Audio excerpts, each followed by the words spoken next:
This is part 3 of The Alchemist. With my special guest Q, I will read it now for you in ASMR style.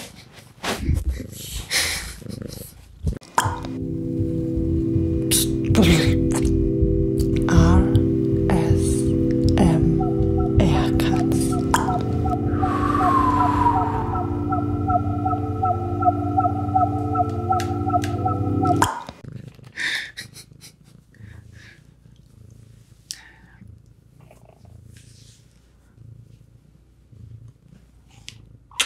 Meine hübsche Mutti hier. Komm. Komm.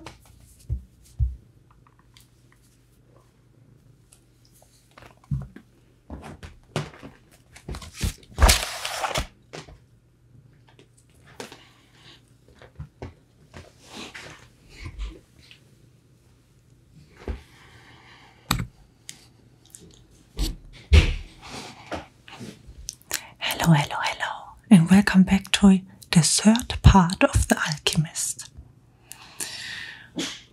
with our special guest, Q.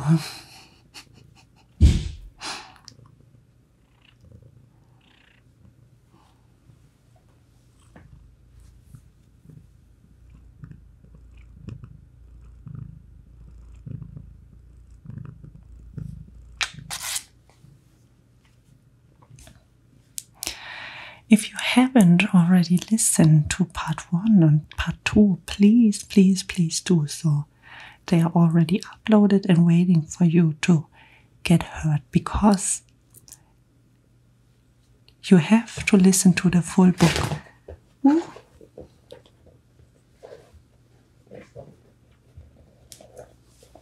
To get its wisdom. Also, please put your headphones in like I have, because this is a high quality recording. Feel free to follow, subscribe, and click on the notification bell. And don't forget to comment that I'm able to do even more ASMR clips for you in the future. Also, you are invited to check out all the other videos I have in stock for you.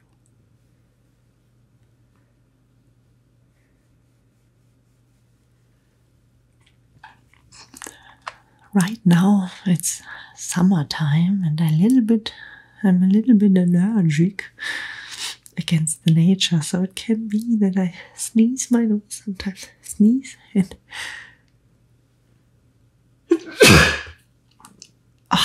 as you see, have allergic reactions. It's always that way when I make ASMR clips, that then I have something like that.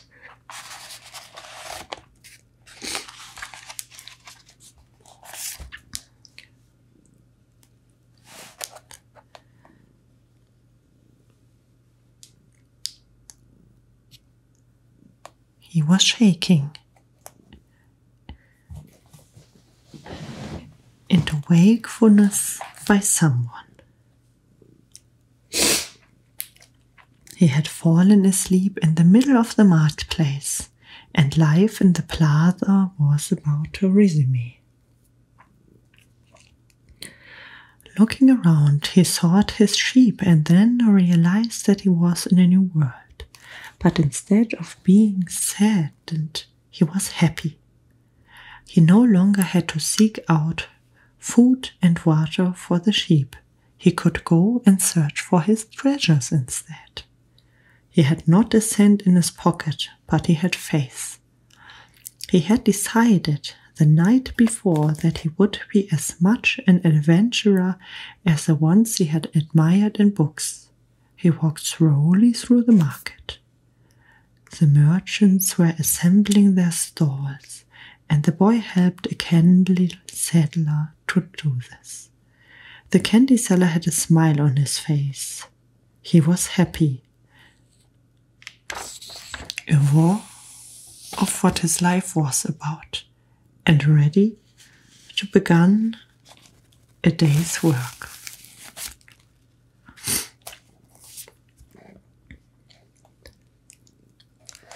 His smile reminded the boy of the old man, the mysterious old king he had met. This candy merchant is making candy so that later he can travel or marry a shopkeeper's daughter.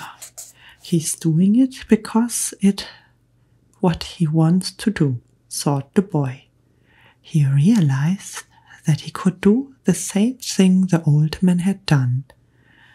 Sense whether a person was near to or far from his personal legend, just by looking at them. It's easy, and yet I never done it before, he thought. When the stall was assembled, the candy seller offered the boy the first sweet he had made for the day. The boy thanked him, ate it, and went on his way. When he had gone only a short distance, he realized that while they were erecting the stall, and one of them had spoken Arabic and the other Spanish, and they had understood each other perfectly well. There must be a language that doesn't depend on words, the boy thought. I've already had that experience with my sheep, and now it's happening with people. He was learning a lot of new things. Some of them were things that he had already experienced and weren't really new, but that he had never perceived before. And he hadn't perceived them because he had become accustomed to them. He realized, if I can learn to understand this language without words, I can learn to understand the world. Relaxed and unhurried, he resolved that he would walk through the narrow streets of Tingia. Only in that way would he be able to read the omens. He knew it would require a lot of patience, but shepherds know all about patience. Once again he saw that in the strange land he was applying the same lesson he had learned with sheep. All things are one, the old man had said.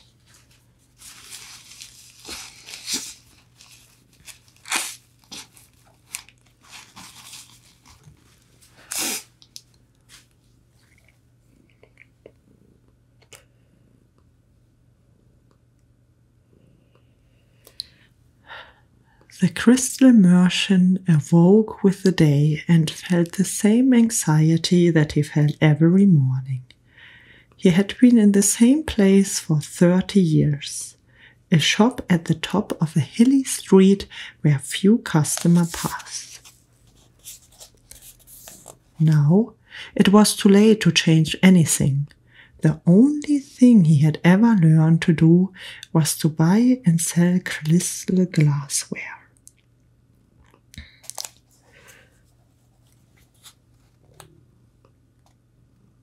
There had been a time when many people knew of his shop. Arab merchants, French and English geologists, German soldiers who were always well heeled.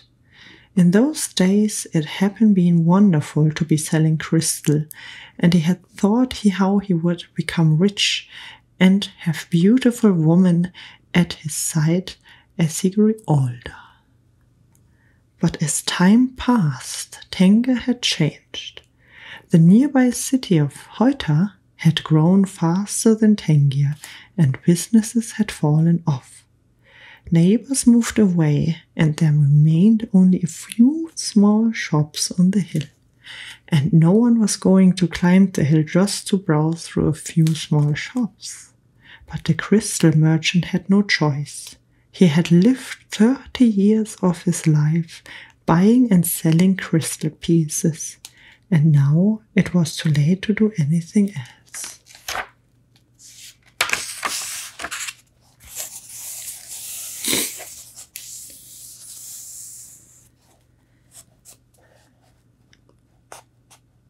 He spent the entire morning observing the infrequent comings and goings in the street. He had done this for years and knew the schedule of everyone who passed. But just before lunchtime, a boy stopped in front of the shop. He was dressed normally. But the practiced eyes of the crystal merchant couldn't see that the boy had no money to spend. Nevertheless, the merchant decided to delay his lunch for a few minutes until the boy moved on. A card hanging in the doorway announced that several languages were spoken in the shop. The boy saw a man appear behind the counter. "I can clean up those glasses in the window if you want," said the boy. "The way they look now, nobody is going to want them to buy." The man looked at him without responding. "In exchange, you could give me something to eat." The man still said nothing, and the boy sensed that he was going to have to make a decision. In his pouch had his jacket. He certainly wasn't going to need it in the desert. Taking the jacket out, he began to clean the glasses. In half an hour he had cleaned all the glasses in the window, and as he was doing so, 2 customers had entered the shop and bought some crystals. When he had completed the cleaning, he asked the man for something to eat. "Let's go and have some lunch," said the crystal merchant. He put a sign on the door, and they went to a small cafe nearby. As they sat down at the only table in the place, the crystal merchant laughed. "You didn't have to do any cleaning," he said. "The Koran requires me to feed a hungry person." "Well, then why did you let me do it?" the boy asked. "Because the crystal was dirty, and both you and I needed to clean our minds of negative thoughts." When they had eaten, the merchant turned to the boy and said, "I like you to work in my shop. 2 customers came in today while you were working, and that's a good omen." "People talk a lot about omens," thought the shepherd, "but they really don't know what they are saying." Just as I hadn't realized that for so many years I had been speaking a language without words to my sheep. "Do you want to go to work for me?" the merchant asked. "I can work for the rest of you today," the boy answered. "I work all night until dawn, and I clean every piece of crystal in your shop. In return, I need money to go to Egypt tomorrow." The merchant laughed. "Even if you cleaned my crystal for an entire year, even if you earned a good commission selling every piece, you would still have to borrow money to get to Egypt. There are thousands of kilometers of deserts between here and there." There was a moment of silence, so profound that it seemed the city was asleep. No sounds from the buzzers, no arguments among the merchants, no men's climbing towards the chant, no hope, no adventure, no old kings or personal legends, no treasure and no pyramids. It was as if the world had fallen silent because the boy's soul had.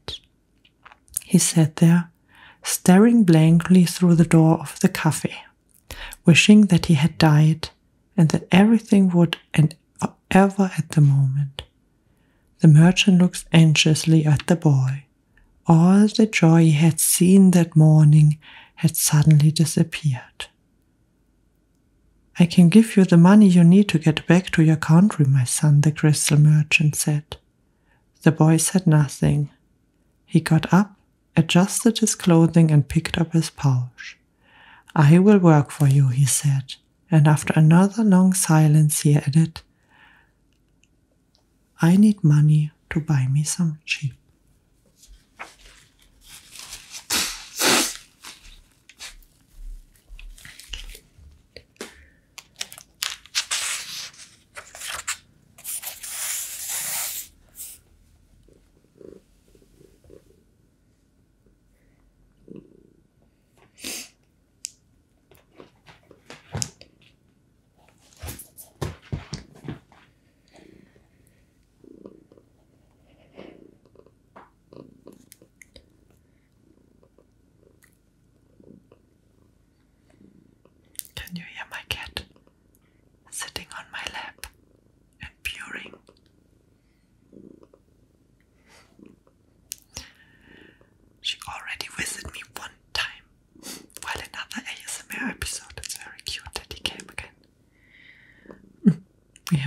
clap here in the door. And there she was coming through to take place on the lap and listen to the story. Okay, part 2.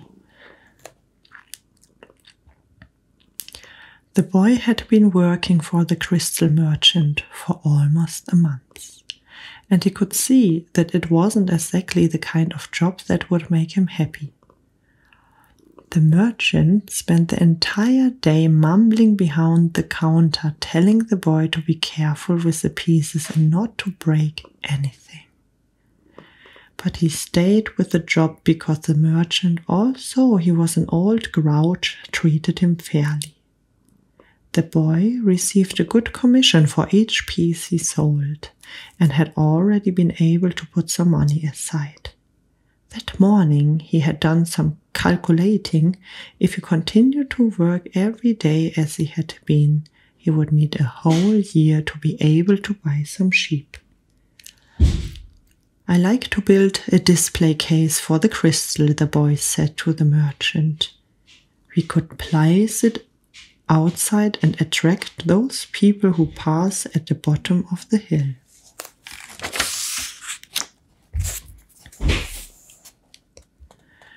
I've never had one before, the merchant answered. People will pass by and bump into it and pieces will be broken. Well, when I took my sheep through the fields, some of them might have died if we had come upon a snake. But that's the way life is, with sheep and with shepherds. The merchant turned to a customer who wanted 3 crystal glasses. He was selling better than ever, as if time had turned back to the old days when the streets had been on the Tangas major attractions. Business has really improved, he said to the boy after the customers had left. I'm doing much better, and soon you'll be able to return to your sheep. Why ask more out of life?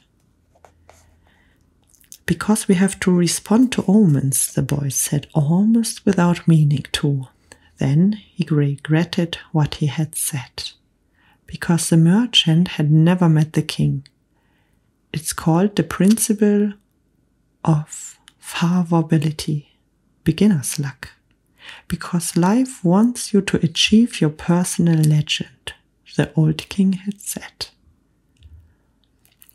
But the merchant understood what the boy had said. The boy's very presence in the shop was an omen, and as time passed and money was pouring into the cash drawer, he had no regrets about having hired the boy. The boy was being paid more money than he deserved, because the merchant, thinking that sales wouldn't amount to much, had offered the boy a high commission rate. He has assumed he would soon return to his sheep. Why did you want to get to the pyramids? He asked. To get away from the business of the display, because I've always heard about them. The boy answered, say nothing about his dream. The treasure was now nothing but a painful memory, and he tried to avoid thinking about it.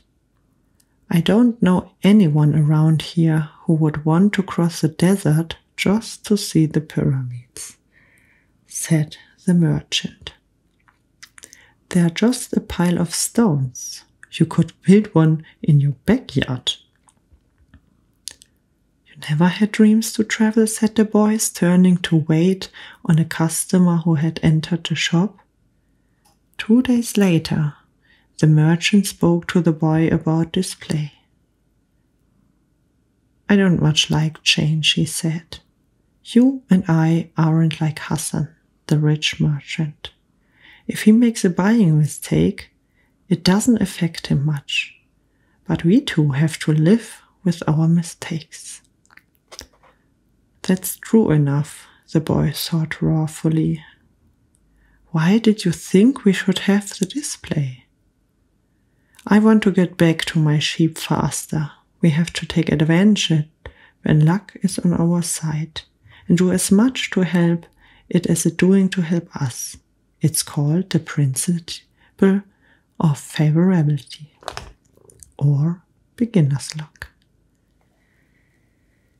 The merchant was silent for a moment. Then he said, "The prophet gave us the Quran and left us just 5 obligations to satisfy during our lives. The most important is to believe only in the one true God."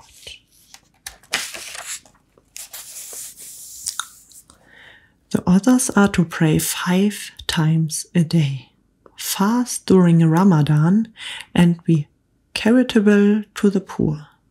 He stopped there, his eyes filled with tears as he spoke of the prophet. He was a devout man, and even with all his impatience, he wanted to live his life in accordance with Muslims' law.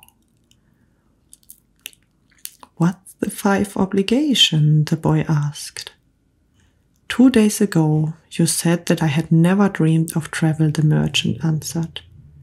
"The 5 obligations of once our lives to visit the whole city of Mecca. Mecca is a lot farther away than the pyramids. When I was young, all I wanted to do was put together enough money to start this shop. I thought same day I'd be rich and go to Mecca. I began to make some money, but I could never bring myself to leave someone in charge of the shop. The crystals are delicate things. At the same time, people were passing my shop all the time, heading for Mecca. Some of them were rich pilgrims, traveling in caravans with servants and camels, but most of people making the pilgrim were poorer than I. All who went there were happy at having it done. They placed the symbols of the pilgrim on the doors of the houses. One of them, a cobbler who made his living mending boots, said that he traveled for almost a year through the desert, but that he got more tired when he had to walk through the streets of Tangier, buying his leather. "Well, why don't you go to Mecca now?" asked the boy.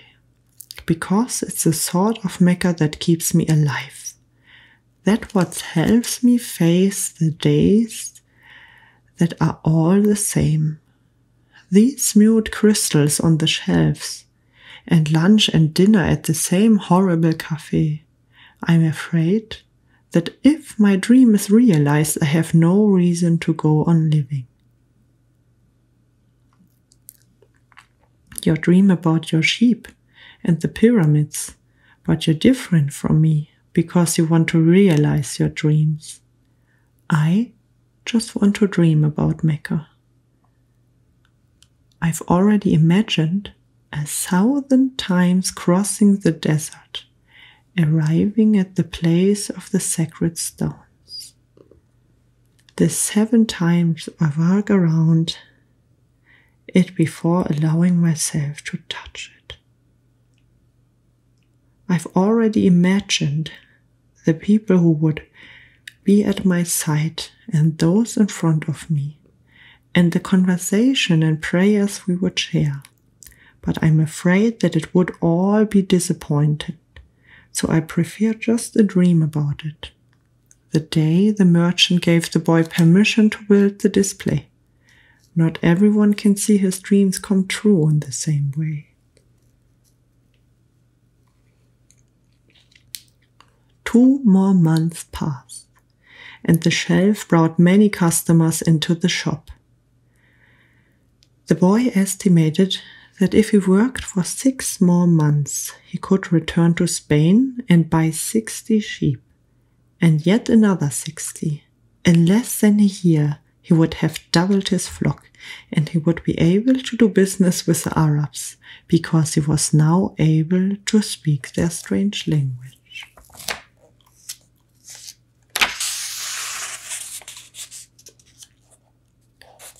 At that morning, In the marketplace, he had never again made use of Urim and Thummim, because Egypt was now just a dream for him, as was Mecca for the merchant. Anyway, the boy had become happy in his work and thought all the time about the day when he would dismark a tarifa as a winner. You must always know what it is that you want, the old king has said.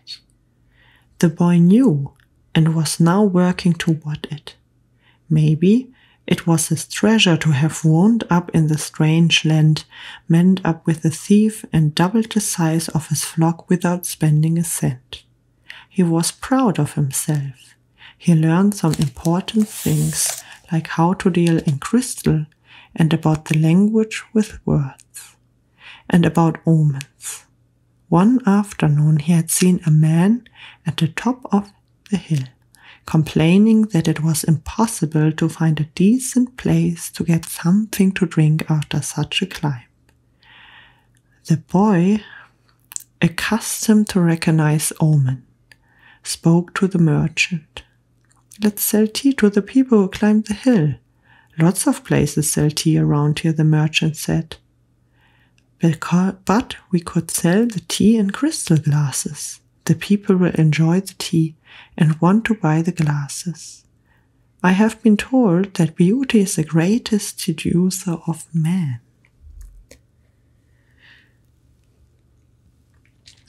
The merchant didn't respond, but that afternoon, after saying his prayers and closing the shop, he invited the boy to sit with him and share his hookah, that strange pipe used by the Arabs. "What is it you're looking for?" asked the old merchant. "I've already told you. I need to buy my sheep back, so I have to earn money to do so." The merchant put some new coals in the hookah and inhaled deeply. "I've had the shop for 30 years. I know crystal from bad, and everything else there is to know about crystal. I know its dimensions and how it behaves. If we serve tea in crystal, the shop is going to expand, and then I have to change my way of life." "Well, isn't that good? I'm already used to the way things are. Before you came, I was thinking about how much time I had wasted in the same place while my friends have moved on and either went bankrupt or did better than they had before."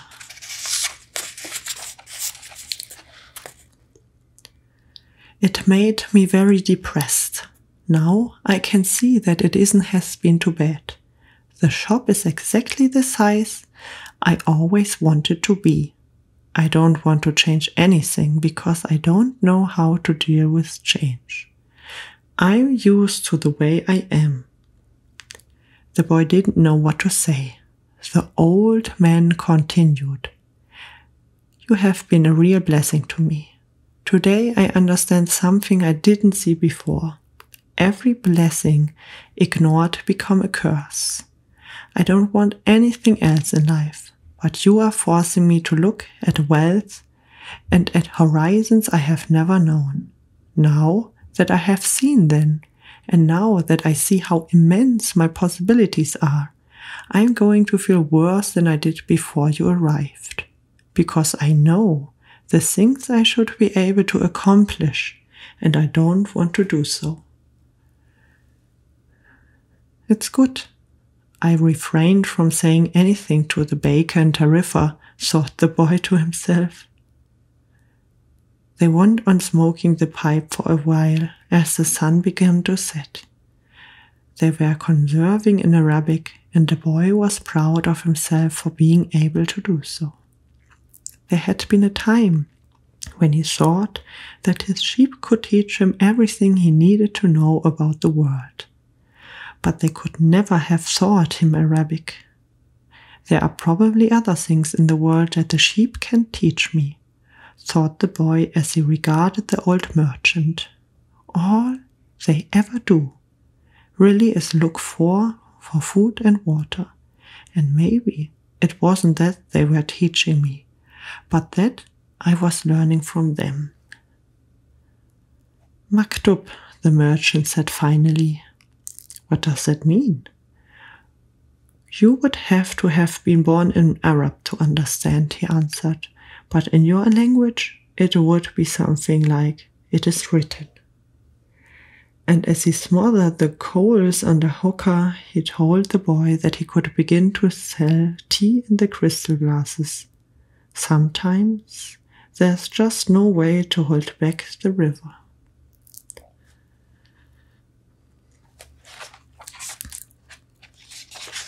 This was part 3 of The Alchemist. I hope you liked this episode. If so, feel free to comment, to subscribe, to click on the notification bell, and make yourself ready for part 4.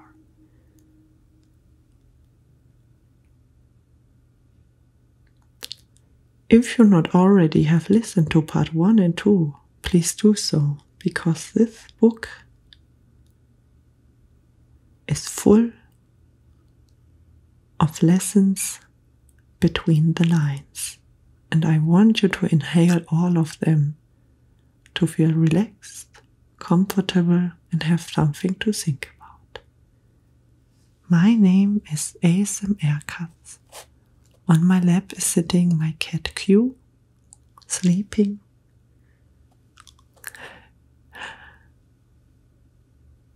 And when you heard her purring in between, I hope you like